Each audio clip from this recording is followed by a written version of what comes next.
So today we're not going to be giving you a duet on the piano. We're going to be talking about the most difficult things we've experienced in being a professional ballroom dancer. And I think actually the most difficult time we've ever had and the most difficult things we've ever had to deal with is right now during this pandemic. I think that's the clear winner. Yeah. That we, along with many other professional dancers around the world, choose to live our life a certain way, that we choose to spend our days practicing in the studio and having lessons with our teachers and traveling all over the world and competing, and unfortunately we're not able to do any of those things at the moment. So it does make you appreciate what we did have, I have to say. Because there are quite a few difficult challenges that you have to face as a ballroom dancer, and only now that we're in this new challenging environment do you realize how much we actually love all of that, and it just makes up what is the ballroom dancing industry and why we care about it so much. Yeah, I think to start it off, I think I'll mention about sacrificing social life.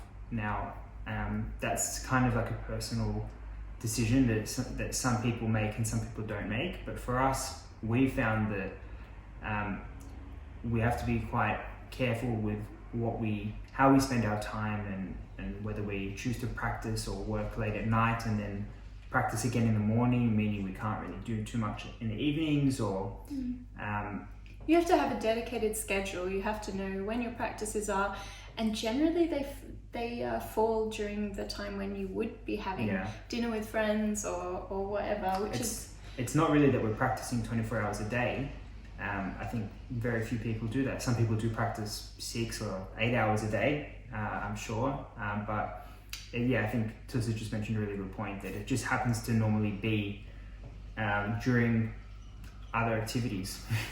And that ties really closely with another thing that is a little bit difficult as a ballroom dancer, is that you have to live off a very strict budget. Yeah. We can't be going out, especially if you want to do all of the amazing things that you can do with being a dancer. You can't just go out and spend money on movie tickets every Friday night and this and that, because you need to budget for this is what we do. We budget for our competitions, our entry fees, our travels, our flights, accommodation. There is so much involved, and it's a big money outlay. Yeah, we were very lucky because normally we're very organized and we try to book our travels in advance. So normally you can save more on accommodation and flights by booking in advance, and we try to take advantage of that. And just by chance, we happened to have slipped a little bit in our organizational skills and hadn't booked any trips for, since our last trip to England. We actually hadn't booked any accommodation, had we, for our Blackpool trip? We'd booked the flights, but we hadn't booked any accommodation either in London or in Blackpool. They were on the to-do list, actually, and we didn't get around to it. And then this whole pandemic unfolded. And we just put it on pause for a little bit, luckily. Yeah, so managing a budget is really a very difficult thing for a dancer. That a lot of dancers do find that they have stretched their budget too thin sometimes and really have to pull back on their normal weekly lessons or... And I guess it's different for everyone. Everyone has different goals. Everyone chooses to spend their money differently, whether you choose to spend more money on lessons or more money on traveling for competitions. It's very personal and very much up to you. I think someone on Instagram was actually asking us about this exact thing.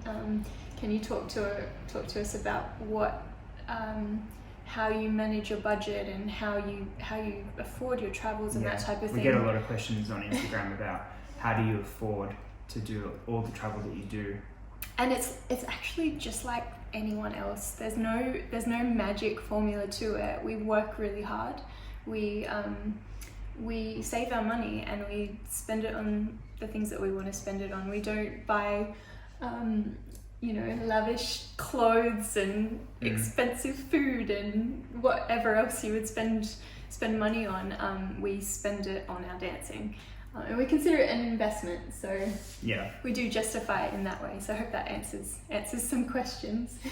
I think also in the more dancing situation, one of the hardest things about ballroom dancing is the nature of the dancing with your partner and the proximity, especially in ballroom, is that your senses and your perceptions are not always very accurate. So what I mean is sometimes you're practicing your tango and then you feel, oh, my partner was really heavy in this particular step, and you say, oh, why are you so heavy, or why are you so slow, or out of time, or you didn't do the right shape, or there's so many instant feedbacks that you can give to your partner because that's essentially what you think you feel. And the problem, one of the hardest things that is about practice is that quite often that could be wrong, that you might feel that and think that that's what's happening, but that it might actually be something else that's caused you to feel that. There's actually a lot of variables in ballroom dancing, and more often than not, when you feel a mistake from your partner, could be that, but it's often a number of things. And that's why maybe fixing that one thing you thought it was won't necessarily fix the entire thing. And I think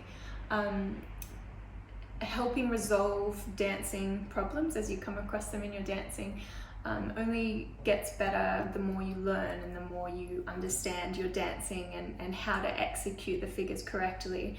I think that we've definitely improved a lot in that space, in that we, a few years ago, we were having to just, when we were disagreeing on what was causing the mistake and we weren't able to fix it, it was quite difficult, we'd have to put it to the side, take it to our teacher and ask them to essentially dissect it and fix it for us. And usually it's something small that they could fix in, less than 10 minutes that we could potentially waste an hour and a half on. So we learnt to resolve that pretty quickly, but it is something that's very, very difficult. And yeah, the more you ask your trusted coaches and teachers for feedback on how to resolve certain issues, the more you can start to learn how to resolve them yourself. Yeah, especially I think different people, for different personalities, providing instant feedback can be the easiest thing to do when you're practicing. And I know that I'm definitely guilty of that when I feel something I was wrong going to say, from Talysa, speaking from experience, I'm usually the first one to say, you did this, or I felt this, and in a negative way, which is not good. So I think that we've had to learn to not always give instant feedback, even though feedback is really important during practice and especially after practices. Instant feedback can be very damaging. Definitely communication is something that always has to be worked on. I mean, in every aspect of life, it's something that you can always refine and make better, and it sounds very general and very broad, but it becomes very, very extremely important when you're in a dance partnership, because you both want it to succeed. You're never going to have the same brain as your partner. You're two completely different people, so you need to figure out ways to be able to express how you're feeling, what you're thinking to your partner. So that's something we're still working on, and I think something that everyone works on, but there are strategies out there that can help you if that's something that's difficult for you. Yeah, it can definitely be improved, can be worked on. The next logical step after you've done all of your very productive practices is that you go to the competition and you hope to get a really good result. Hopefully you want to win, or you want to be top 3, or you've got make that semi-final, make that quarter-final, whatever your goal is. And sometimes it doesn't matter how well you dance or how much you've improved since maybe your last competition, you don't always get the result that you want. That more often than not, you actually don't get the result that you want. There can only be one champion. Yeah, and I have to say it can be quite disheartening to feel that. I know that when you put your heart and soul and everything into preparing your dancing, and no one really sees what goes on behind the scenes, no one sees how much effort you've put in, but in the end it's not the effort factor that's going to win you the competition. It's a comparison. So maybe your competitors didn't put in as much practice as you in the few months leading up to the comp, but Maybe they're already at a higher standard, or there's so many variables. In the end, I think it can be very disappointing, and the way that we've got around bad results per se is really having our own personal goals for our dancing and for what we want to achieve, instead of having a results driven goal. I think in addition to results goals, we've got other goals as well. I think the personal ones, they make you they can basically keep you going. They identify that you're on the right track, and you can actually make sure that you are achieving something, whether it is personal and not a result. I've heard stories from former professional dancers, retired dancers, that after receiving a bad result, that they actually didn't have the drive to go back into the studio for a few months, and that can be quite damaging, quite really, worrying. isn't it? I mean, you can't really force yourself to go into the studio and practice if you don't feel like that's what you want or need to do. But hopefully it doesn't come to that point where you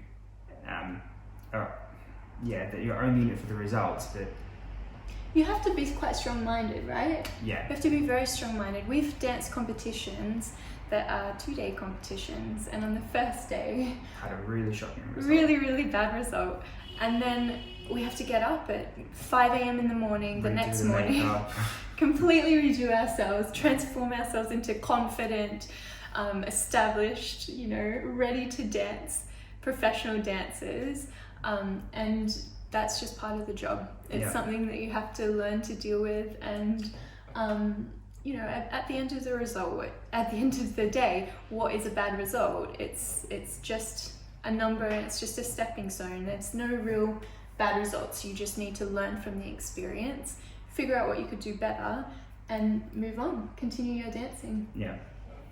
Another difficulty with being a professional ballroom dancer, which is something that I've only really realized lately, but Talysa normally watches ballet videos on YouTube, and I tend to kind of have a little look and then I get distracted by something else, so I never really watch them that closely, although we do watch sometimes together.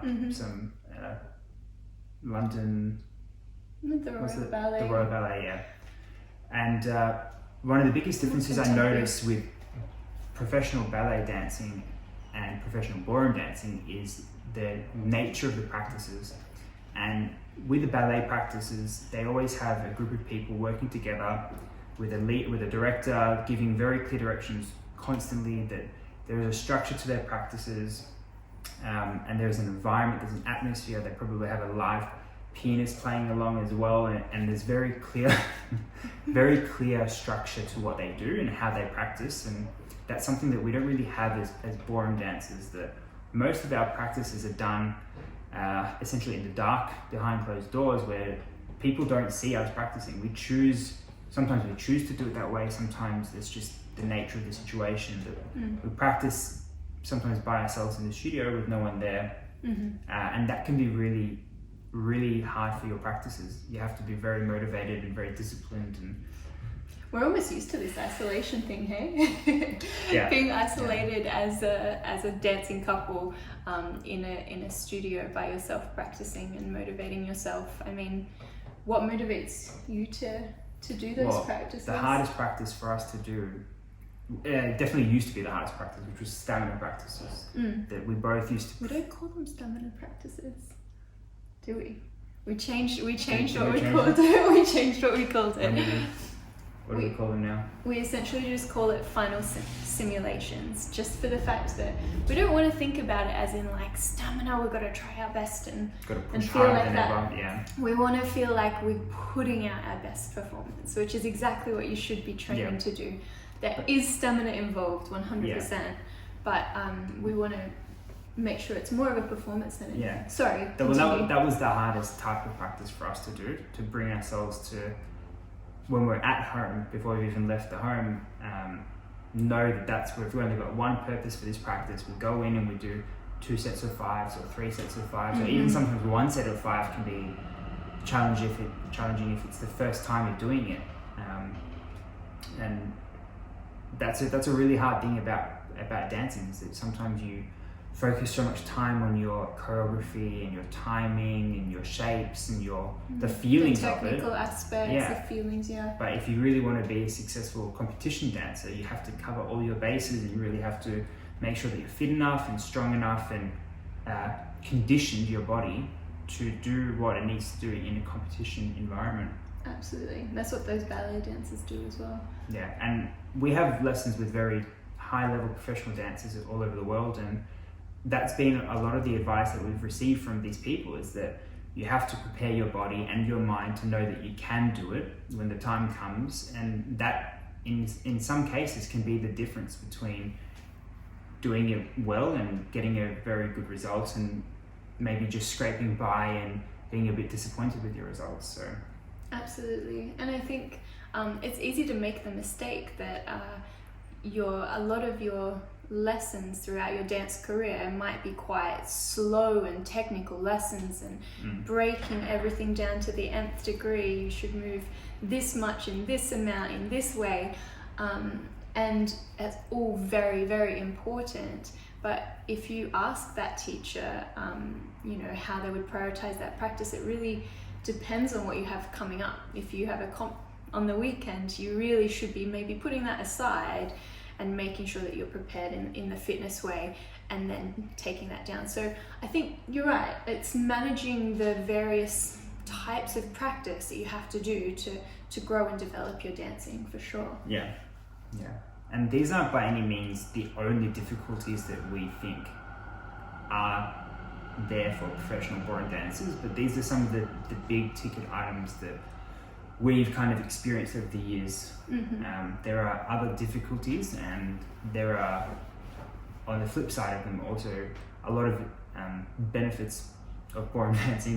We've chosen to focus this video on the things that we've experienced to be difficult, and you've probably, if you're watching this video, you've probably found exactly the same things to be difficult. Absolutely.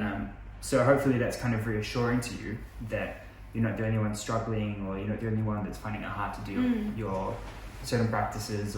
Can I touch on one more that I just remembered that's really, really difficult, especially even sometimes now I find it difficult, but it is the fact that you often practice with a lady with their hair down, or just hair in a casual bun, and relaxed practice clothes, or practice clothes that make you feel good. And then you go to a competition and you put on your tight dress, your bulky suit, your bulky tails, your hair is slicked, and you've basically got a facelift for how tight it is, and those eyelashes are like digging into your eyes. It is not comfortable at all. I think every ballroom dancer that's ever danced a competition can vouch for that. And the trick is that you need to, the difficulty is that you feel very different in a studio setting versus in a competition setting, but you want to produce the same really good dancing that you had in the studio. And there's a good chance that it probably looks the same, even though it feels completely different.